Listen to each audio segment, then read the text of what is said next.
이 그려진 송충이색을 입으시겠어요? 묻지를 마. Hai Sobat Rama, gimana nih hari ini? Udah mulai pusing sama cicilan? Buset, kok kayak iklan ya? Baik lagi nih sama gue. Siapa lagi kalau bukan Dul.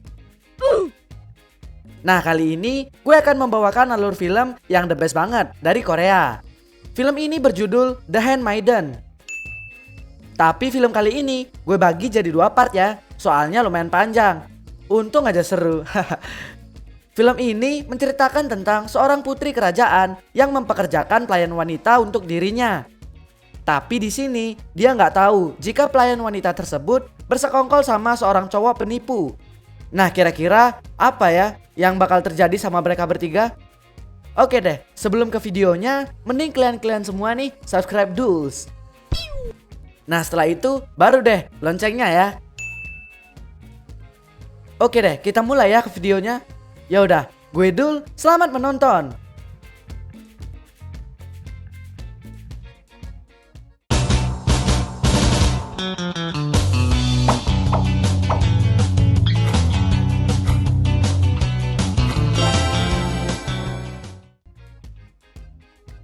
Di awal film, kalian akan diperkenalkan dengan gadis yang namanya Yuna. Di sana, Yuna mengharuskan dirinya untuk pergi ke Jepang karena dia harus bekerja sebagai pelayan di sana.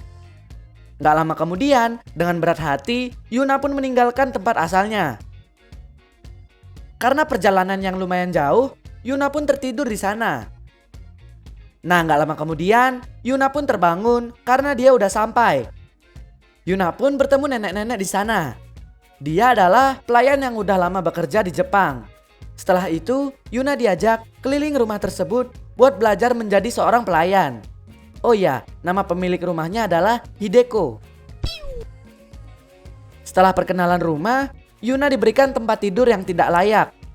Yuna pun bertanya kenapa dia dapat tempat yang seperti itu. Ternyata karena kamarnya sebelahan sama Hideko. Hal itu agar Yuna bisa siaga karena Hideko memiliki sebuah penyakit yang membuat dia sering terbangun di malam hari. Singkat cerita, Yuna pun kaget karena penyakit Hideko yang kambuh. Setelah itu, dia nyamperin Hideko secepatnya dan ngejelasin kalau Yuna adalah pelayan barunya. Hideko pun menjerit dan bilang kalau dia habis ngelihat sosok bibinya di pohon sakura yang ada di luar. Bibinya emang udah lama meninggoy karena bundir. Nah, setelah itu, Yuna pun menyanyikan lagu tidur dan memberikan obat kepada Hideko. Gak lama kemudian, Hideko pun tertidur. Keesokan harinya, Yuna dikerjain sama pelayan lainnya karena dia anak baru. Salah satu sepatu Yuna disembunyikan di sana. Dan apesnya, Yuna dipanggil sama Hideko. Setelah itu, dia terpaksa menggunakan satu sepatu pas ketemu Hideko. Hideko gak peduli dan nyuruh Yuna buat baca surat lamaran yang dia bawa. Karena Yuna buta huruf, Hideko pun heran. Bahkan Hideko semakin heran karena Yuna yang cuma pakai sepatu satu doang. Setelah itu, Hideko memberikan sepasang sepatunya untuk Yuna. Hideko pun bilang kalau dia akan pergi karena ada les membaca. Dengan tekad baik hati dan tidak sombong, buset. Yuna pun ingin nemenin Hideko ke sana. Tapi Hideko menolaknya dan minta dia jemput aja sepulang les nanti. Setelah Hideko pergi, Yuna dengan lancang menggeledah kamar Hideko. Mulai dari baju sampai topi semua dicobain.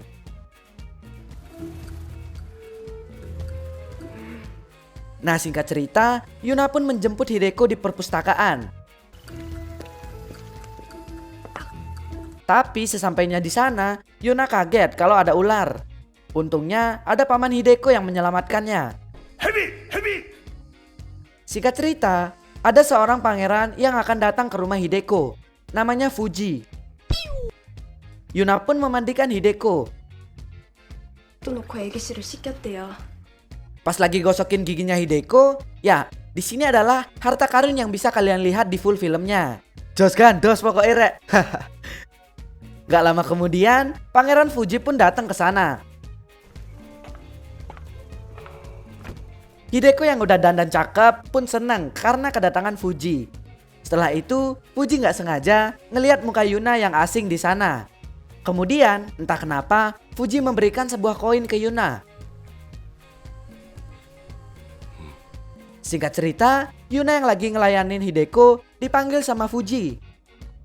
Karena Fuji minta tolong buat bantu ngerjain tugas. Setelah Yuna masuk ruangan Fuji, mereka ternyata udah saling kenal. Ternyata Fuji adalah teman penipu dari pengasuh Yuna pas Yuna masih kecil. Jadi pengasuhnya penipu logam gitu, gengs. Akhirnya Yuna sadar jika koin tadi itu koin palsu. Di balik semua itu, ternyata Fuji udah menyusun rencana untuk menikahi Hideko. Hal itu karena Hideko adalah anak yatim piatu. Jadi warisan dari keluarganya semua milik Hideko. Dan setelah berhasil mendapatkan warisannya, Fuji akan membawa Hideko ke rumah sakit jiwa. Setelah menjelaskan itu kepada Yuna, Fuji minta tolong agar dia semakin dekat dengan Hideko. Di satu sisi, ternyata paman Hideko juga memiliki tujuan yang sama, yaitu mendapatkan harta Hideko. Fuji pun memberitahukan Yuna sebuah isyarat. Isyarat itu digunakan jika Yuna berhasil membuat Fuji dan Hideko berduaan. Karena Fuji bakal nge-unboxing Hideko biar Hideko jatuh cinta sama Fuji. Keesokan harinya, Hideko yang lagi belajar ngelukis dimodusin sama Fuji. Sepik iblis pun dimainkan oleh Fuji. Bahkan saking alenya, Yuna sampai mual-mual. Nah, setelah itu Fuji pun nyamperin Yuna dan menyebut isyarat tersebut. Setelah itu, Yuna menjalankan tugasnya yaitu menemani Hideko jalan-jalan. Setelah beberapa obrolan, Yuna berhasil membuat Hideko terbuka. Dia pun curhat tentang kematian ibunya. Hal itu karena ibunya melahirkan Hideko. Di sana Hideko merasa bersalah. Setelah itu, Yuna pun bilang kalau semua itu bukan salah Hideko. Dan gak lama kemudian, Yuna bilang kalau dia mau pergi untuk memetik jamur. Padahal tujuannya yaitu bikin Fuji dan Hideko berduaan. Akhirnya Fuji pun nyamperin Hideko yang sendirian. Di sini Yuna pun berhasil. Sesampainya di rumah, Hideko dan Fuji masih berduaan. Tapi Yuna kesel ngelihat sikap Fuji yang berlebihan. Karena emosi, Yuna pun membuang semua jamur yang dia petik. Keesokan harinya, Fuji, Hideko dan Yuna pergi ke bukit untuk melukis. Karena lupa membuat cat minyak, Fuji pun menyuruh Yuna turun. Padahal itu cuma kedok, biar Fuji dan Hideko bisa berdua. Yuna pun paham dan mengambil cat minyak di rumah. Tapi pas mau sampai di atas bukit, Yuna gak sengaja ngelihat Fuji dan Hideko yang lagi cuci mulut. Setelah itu, Yuna mutusin buat pergi dari sana. Malam pun tiba. Hideko meminta Yuna untuk tidur sama dia karena dia takut penyakitnya kambuh. 그래서 잠들었나 봐요. 죄송합니다. Nah di sana Hideko curhat kalau dia habis dilamar sama Fuji di bukit tadi. Di satu sisi Hideko bilang kalau pamannya bakal datang buat mengambil alih tambang milik Hideko. Karena itu Hideko pengen melarikan diri ke kota. 모르겠어. 그냥 느껴져. Setelah itu Yuna kepo sama jawaban Hideko ke Fuji. Hideko pun bilang kalau dia masih mikir-mikir dulu. Hideko juga nanyain apa maksud dari laki-laki yang melamar perempuan. Yuna pun bingung karena pertanyaan itu. Ya saya juga bingung no kalau gitu. Hideko pun mengganti pertanyaannya, yaitu pas malam pertama gue harus ngapain ya? Nah di sini Yuna menjawab jika Hideko harus foreplay dulu. Hideko makin kepo dan minta praktek sama Yuna. Alah dalah, kok malah bablas. Keesokan harinya, Hideko pun melukis lagi sama Fuji. Kali ini, Yuna yang jadi modelnya. Pas Hideko lagi ngelukis, tiba-tiba Fuji memulai aksi liarnya. Yuna otomatis kesel dan bangun dari tempat duduknya. Fuji pun heran dan menyuruhnya pergi dari sana. Tapi di sini, Yuna membantah dan mulai menghancurkan rencana Fuji. 他でやることなんてございません。 Singkat cerita, Fuji ketemuan sama Yuna karena kejadian tadi. Di sana, Fuji mengancam Yuna dan akan membongkar siapa Yuna sebenarnya. Yuna malah mengancam balik dan bilang akan membongkar identitas Fuji. Ternyata Fuji cuma bangsawan palsu. 제주도 머슴하고 무당년. Setelah itu, Fuji mengancam akan membuat Yuna pulang ke asalnya. Yuna pun mikirin pengasuhnya, karena dia udah ada janji bakal sukses di pekerjaannya. Yuna akhirnya terpaksa nurut sama Fuji. Singkat cerita, Hideko pun cerita ke Yuna kalau dia udah nerima lamaran Fuji. Dia bakal kawin lari sama Fuji dan pergi ke kota. Tapi Hideko juga pengen Yuna ikut. Di hari yang sama, pamannya datang ke rumah Hideko. Hideko pun memanfaatkan kesempatan itu untuk kabur ke kota. Nah, malam pun tiba. Hideko dan Yuna kabur dari sana dan menuju ke sebuah danau. Sesampainya di sana, terlihat Fuji yang udah siap menjemput mereka naik perahu. Tapi singkat cerita, ternyata Fuji mengajak mereka ke sebuah kuil. Dan di sana, ternyata pernikahan Fuji dan Hideko dilaksanakan. Setelah pernikahannya selesai, mereka pun mutusin buat menginap di sekitar sana.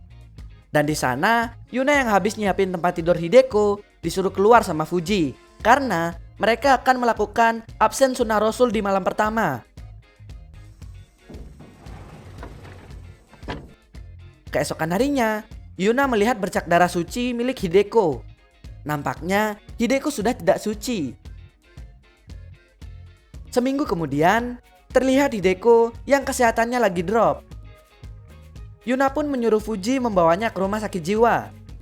Karena Fuji udah berhasil meraup sebagian kekayaan Hideko. Mereka bertiga pun pergi ke rumah sakit jiwa di daerah sana. Sesampainya di sana, Hideko malah ngaku-ngaku kalau dia adalah pelayan dari Yuna. Dan di sana malah Yuna yang dituduh sakit jiwa dan ditahan sama susternya. Kepo sama kelanjutannya? Kalian bisa tonton di video part 2 ya. Ya udah deh, kalau gitu gue Dul pamit dulu ya. Sampai jumpa kembali. Terima kasih telah menonton video ini. Jika kalian ada request film, silahkan tinggalkan di kolom komentar. Jangan lupa untuk subscribe, like, dan share video ini dan nyalakan loncengnya agar kita cepat dapat duit. Salam drama.